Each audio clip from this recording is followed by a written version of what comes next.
The guy that owns the company says, I hire for will, I train for skill. Give me the people with the right attitude, and I'll train them up. I find that all over the world.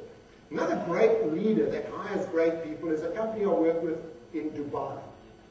The guy is called Stuart. He owns the company, and what he does is he says, before I hire anybody, I create a profile. And I look at everything in terms of skills, behaviors, characteristics. I put together that profile, and then I've got something to measure against. He says also, when I recruit somebody, before I hire them, I spend 1 hour detailing the job specifications. Exactly what is needed, exactly what they've got to do. What is the dress code? What time have they got to get into the office? What do they need to do? And he says, you know, about half the time, some of the people say, well, that's not for me. But those that start with me know exactly what is expected of them. Now, I love finding companies where people do things totally differently. And one of my favorite companies is an American company called Southwest Airlines. Now, we all fly all over the world. And you know, when you get to the airports, you sit there, you wait, you get onto the airplane, and you normally get the boring announcement. Please take your seats. If you're sitting at a window seat, you want to see someone that's a little bit different, take a look at this guy over here. Good evening, folks. Welcome aboard Southwest Airlines Flight 372, service to Oklahoma City. Those of you that have flown us before know that we do things a little bit differently here on Southwest. Some of us tell jokes, some of us sing, some of us just stand there and look beautiful. I, unfortunately, can do none of those. So here's the one thing that I do know how to do. We're going to shake things up a little bit. I need a little audience participation. Otherwise, this is not going to go over well at all. So here's what I need, especially you guys in the front, because you know what's coming. All right, I need a beat. All right. All I need you to do is stomp and clap, and I'm going to do the rest because I've had 5 flights today, and I just cannot do the regular boring announcement again. Otherwise, I'm going to put myself to sleep. So, you guys with me? All right. So give me a stomp, clap, stomp, clap. Come on, stomp, clap, stomp, clap. Stay on beat there. There you go. Keep that going. This is Flight 372 on SWA. The flight attendants on board serving you today. Teresa in the middle, David in the back. My name is David, and I'm here to tell you that shortly after takeoff, first things first, there's soft drinks and coffee to quench your thirst. But if you want another kind of drink, then just holler. Alcoholic beverages will be $4. If a Monster energy drink is your plan, that'll be $3, and you get the whole can. We won't take your cash, you gotta pay with plastic. If you have a coupon, then that's fantastic. We know you're ready to get to new places. Open up the bin, put away your suitcases. Carry on items, go under the seat. In front of you, so you need what things by your feet. If you have a seat on the road with the exit, we're going to talk to you, so you might as well accept it. You gotta help us evacuate in case we need you. If you don't want to, then we're going to reseat you. Before we leave, our advice is put away your electronic devices. Fasten your seatbelt, then put your trays up. Press the button to make the seat back raise up. Sit back, relax, have a good time. It's almost time to go, so I'm done with the ride. Thank you for the fact that I wasn't ignored. This is Southwest Airlines. Welcome aboard.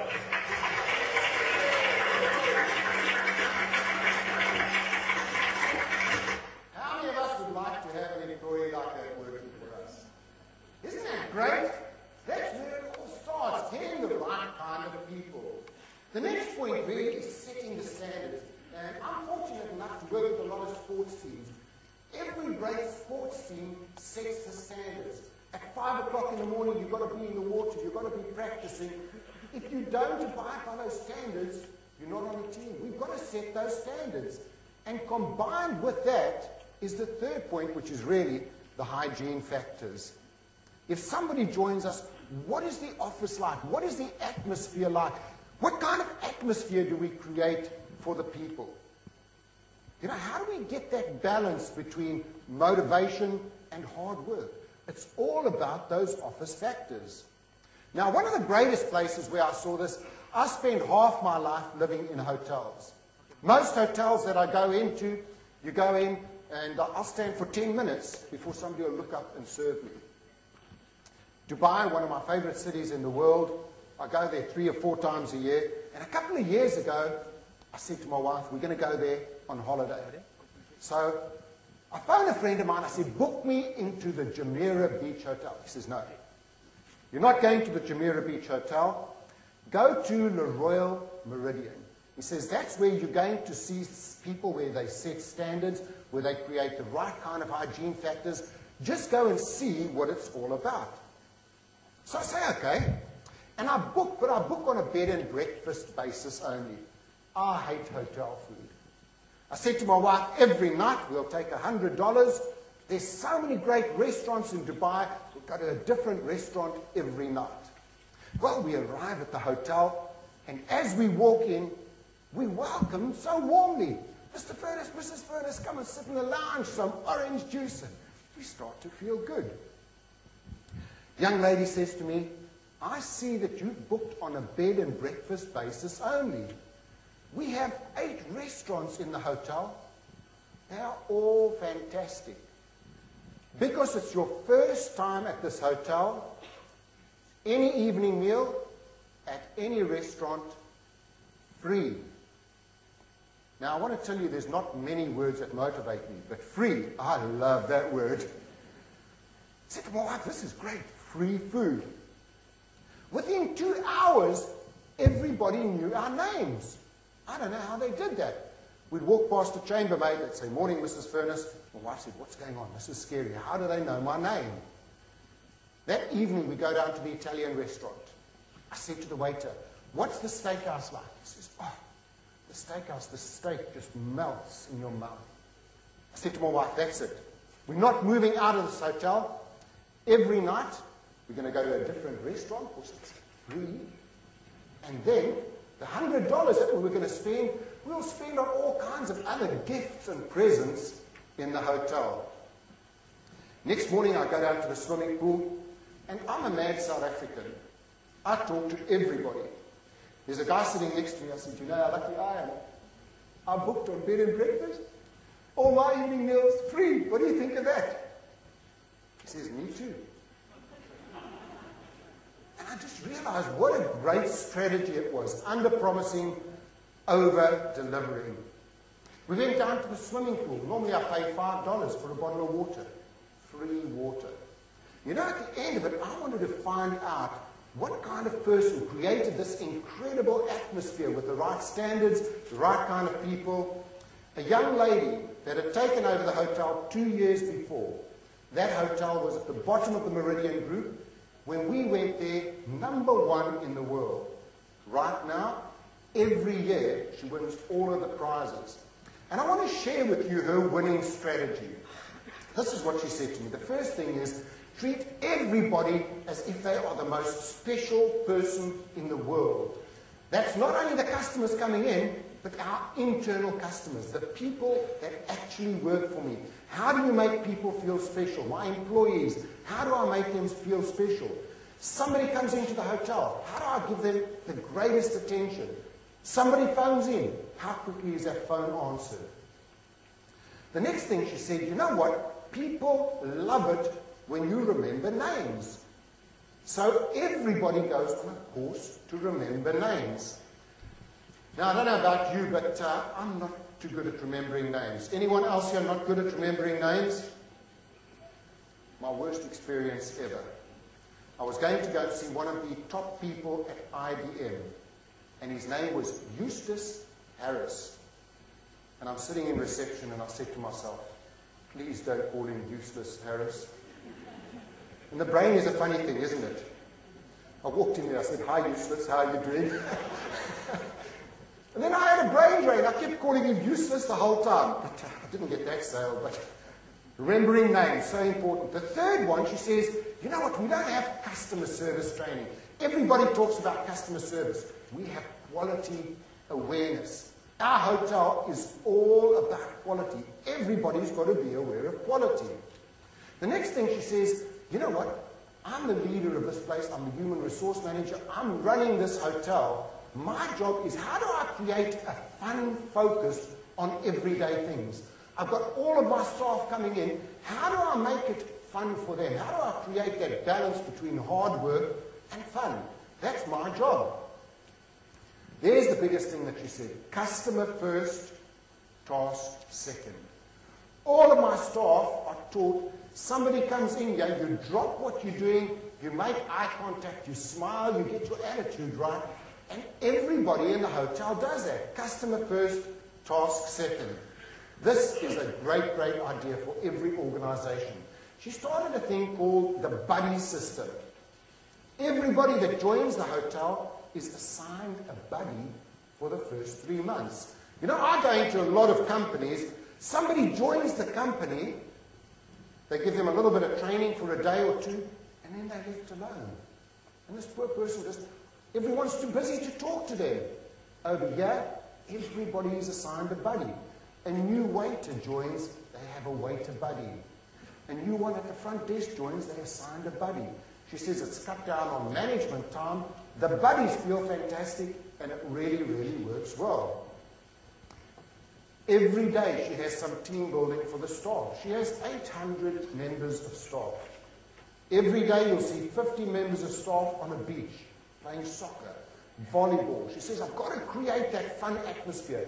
People spend 70% of their time at work. How do I create that great, great fun atmosphere? She also has a good idea scheme. She says, you know what, nobody just says how great our rooms are. Everybody says they love it when they go down to the swimming pool. They get free water. They get little spray bottles.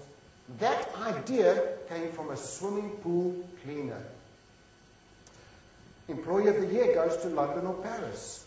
She asked them, what do you want?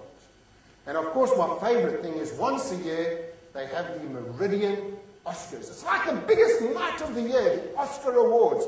All the guys get dressed up with the bow ties, all the ladies with their fancy dresses, and everybody gets recognition. And the waiter of the year is so-and-so. I just want to thank my mother and father for sending me to Dubai. Everybody gets recognition. I tell you what, this is one of the greatest examples I've seen of setting standards and creating those great hygiene factors. And for every one of us in HR is how do we create that same kind of atmosphere for our people? You see, our first customers are the people that work for us. Our second customers are the people that they serve. The next thing is the importance of training. You know, our people are only as good as the training that we give them. I want to ask you a question here. How many of us want to make more cash? Anyone want to make more cash? Any companies? Okay, we've got 3 companies want to make more cash. We all want to make more cash. Now, the secret of measuring our employees using the cash formula, and again, I'm from South Africa, we can't spell, so we spell cash, K-A-S-H. And the first thing really is knowledge. What is the knowledge like of all of our people? What is the knowledge like? The second thing, the A stands for the attitude. What is the attitude like? You know what, give me anyone with the right kind of attitude, and we can give them everything else. The third, the S in cash, of course, is for the skills. You know, our people are only as good as the skills that we give them. And H, of course, is for the habits. Because it's so easy to get into a bad habit. Somebody comes in 5 minutes late.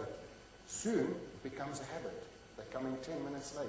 Soon, it's a habit. They start wearing the wrong clothes. Soon, it's a habit.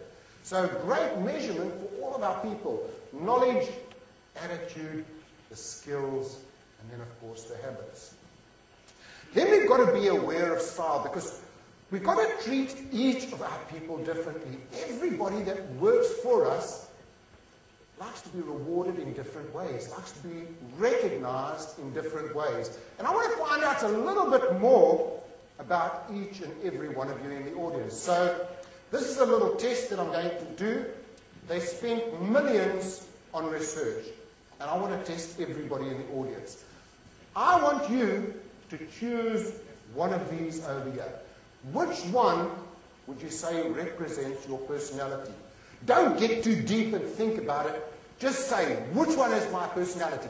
Am I a rectangle, a triangle, a circle, or a squiggler? So, hands up, all the rectangles. Any rectangle people, hands up? We've got one. Okay, one.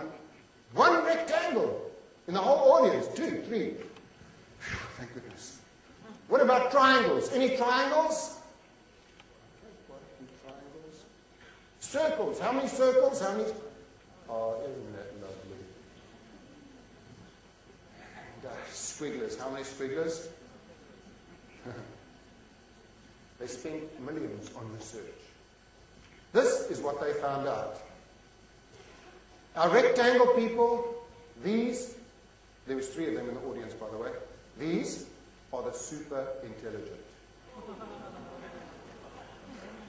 Only 3. How about our triangles? Any triangles? Triangles here, we had a lot of triangles. Very task focused, let's get things done. What about our circles? Who are all our circles again? All the circles. These are just happy, loving people. Let's hold hands and play together. You're just the team members. Everybody loves you. And then our squigglers. Squigglers, can you please stand up? We know who you are. Come on, I saw it. Yeah, all the squigglers stand up. Okay, research shows 24 hours a day, all these people love to do is party, have fun. So we've got that right, haven't we? In fact, we know our employees fall into different sort of personality styles. We've got our task-focused people that are working for us. These people are great. They can be a little bit rude on the phone. If they're a customer of ours, they will send us an email which is 1 line in the subject line. What they want back is 1 line in the subject line. You've got to treat them according to their personality. And then you've got your expressives. Well, hey, how's it going? That's fantastic. Let's go and have some lunch together. They are so enthusiastic. If you've got these employees, you put your arm around them and you show them lots of recognition. Then you've got your security focused. All they want is a little bit of love. Always remember their birthdays. Ask them about the children. For them, it's all about the relationship. And then, of course, we have our accountants and our engineers. These are our detail-focused employees. Now, if you get an email from one of them, it's 15 pages long. They want 15 pages back again. And we've got to treat each of our employees differently. Everybody likes to be treated in a different way. Now, I saw a great little video that really demonstrates this for me, because I was in India, one of my favorite countries in the world. Who's been to India? Oh, it's an amazing country. Now, I want to show you a little guy that sells fans in India, and tell me if you would employ this little guy. Take a look at him. Okay. Hello, let's want to buy pick-up fan, air-conditioned fan, give Mama give, daughter give stadium, give out decoration, nice air condition, only 50 rupees pick-up fan. Nice, take one more, only $1 each, not too much. Take only £1, England pound. How many of us would employ him? What did we like about him? Enthusiasm. Now, you know what? No one has ever taught him how to sell or what to do. His grandmother said to him, you know, people have got to be treated in different ways.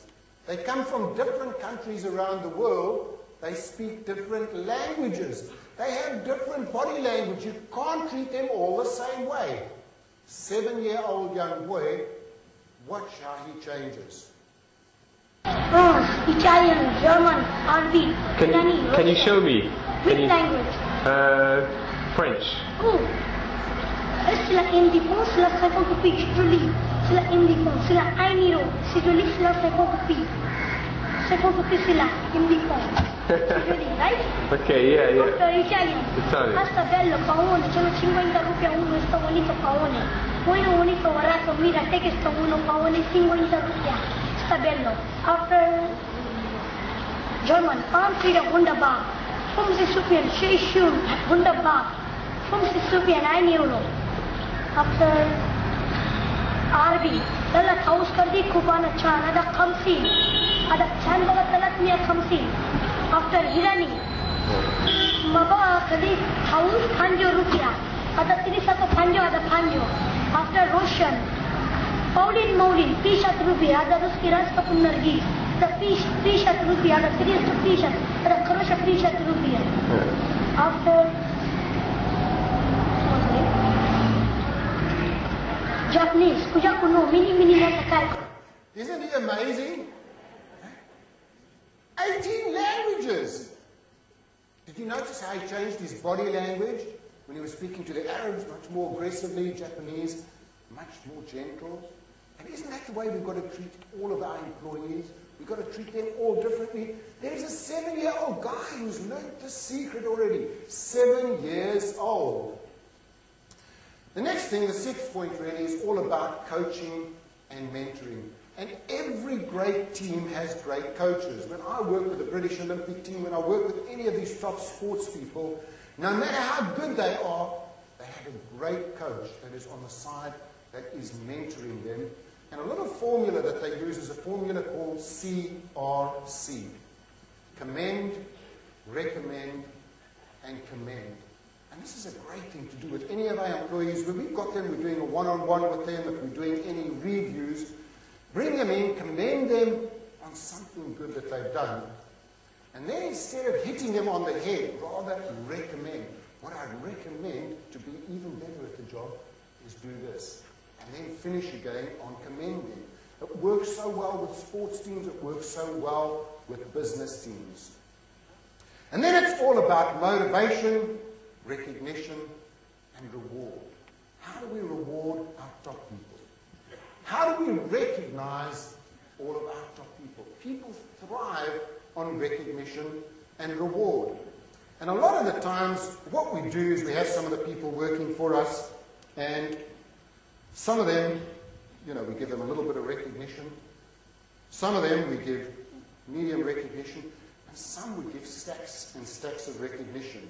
The whole secret, really, with all our employees is everybody loves recognition and reward. Isn't that true? So it doesn't matter. Those that we give a little bit of recognition to, they still love it. They still thrive on recognition. What do we do to make it work for everybody? Everybody has got to have the same amount of recognition. How do we recognize and reward them? Look at that great hotel in Dubai, catching people doing things right. Most of the time, what we do is catch people doing things wrong. How do we catch people doing things right? So we've got the 7-point plan there. And if we look at this over here, just read that. Recognition is way more important than money. A pat on the back is only a few vertebrae above a kick in the pants. But way more effective. Isn't that true? How do we catch people doing things right? So we've got the 7-point plan over there, but the biggest thing is we've got to dream and think big. We've got to dream and think big. If you want to build a great team, it's got to start up here with each and every one of us, dreaming, thinking big. How do we make that all happen? And I love to find people that do things a little bit different. We saw the guy from Southwest Airlines who does things a little bit differently, but take a look at this crazy guy here. McManaman again, on to Shearer, now Barbie. Good football from England. Wise.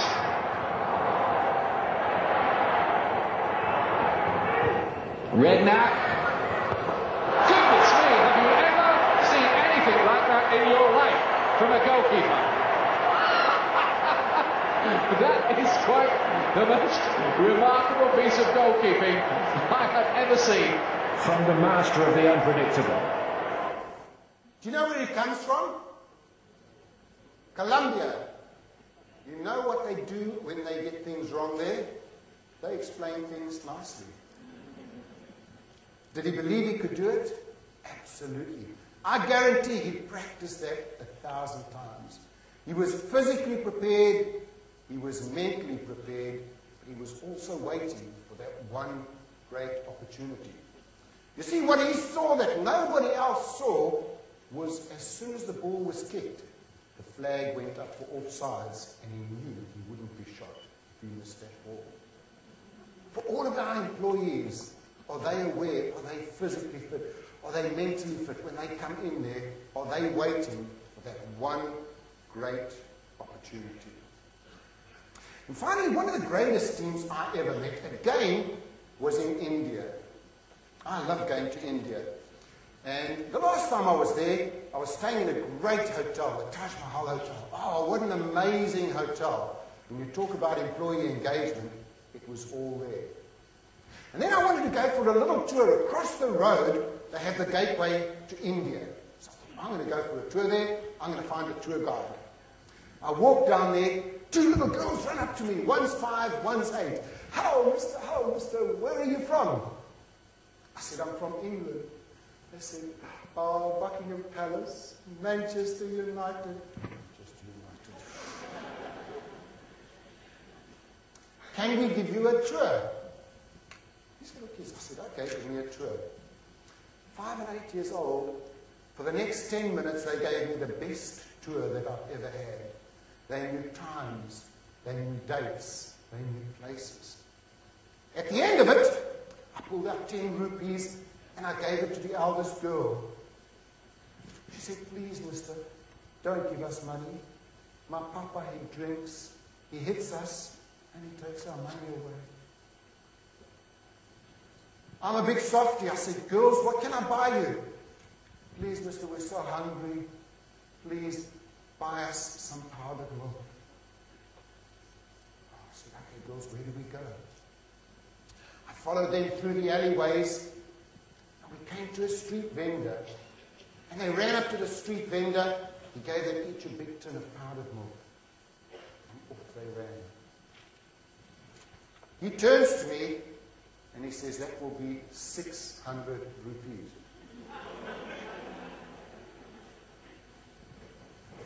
I was going to give them 10 rupees, 600 rupees. Anyway, I paid him, and I go back to the hotel, and I'm talking to the hotel manager, and I told him the story. He says, you've just been caught out. Those are professional beggars. That's their father. That is a great team that work together. The minute you leave, they take back the milk powder, they give it to him. He gives them 60 rupees. They've now made 6 times as much, and he keeps the rest. And I was a little bit upset, and then I thought about it. You know what? I've just met the greatest team ever. Think about this team, how they work together. I walk out of the hotel, they say, all right, looks like he's got some money, let's go for it. The next thing is they develop rapport. Where are you from? I'm from England, Buckingham Palace, Manchester United. Their product knowledge, we spoke about cash. Their knowledge is fantastic. Their attitude is fantastic. And then they give me the emotional close. My papa, he drinks. They got me to spend 60 times more than I originally was going to spend on a tour. I want to introduce you to 2 of the best team members I've ever met. That was taken before they caught me, not after they caught me, by the way. And finally, we've got our 7-point plan, and the biggest thing we've got to do is we've got to make it happen. It's up to each and every one of us to make it happen. Now, I come from Africa, and in Africa we do things very, very differently.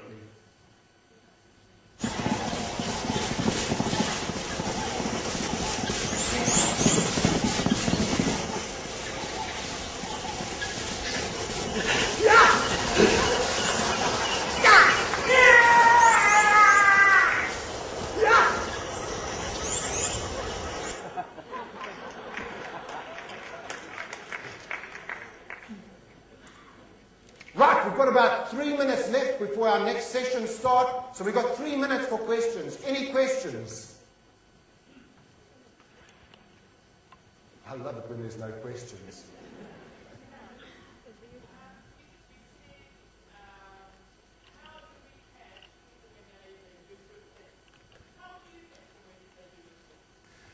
It's just something, you know, if they phone a customer and they get back to the customer on time, they do something well, just a little handwritten note sometimes is great. Just a thank you, just picking up the phone and phoning it. So many times they do those small little things, but they never get any recognition, so they stop doing those things. It's those tiny little things that count.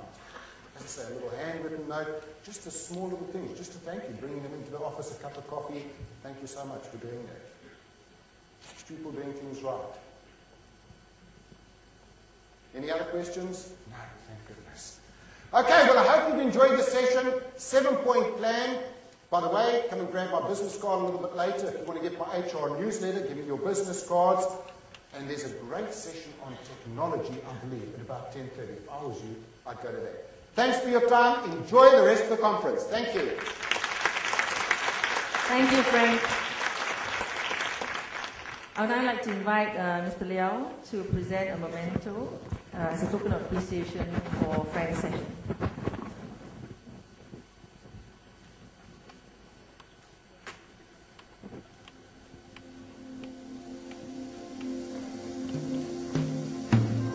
Thank you. Let's give another big round of applause to Frank for his wonderful session.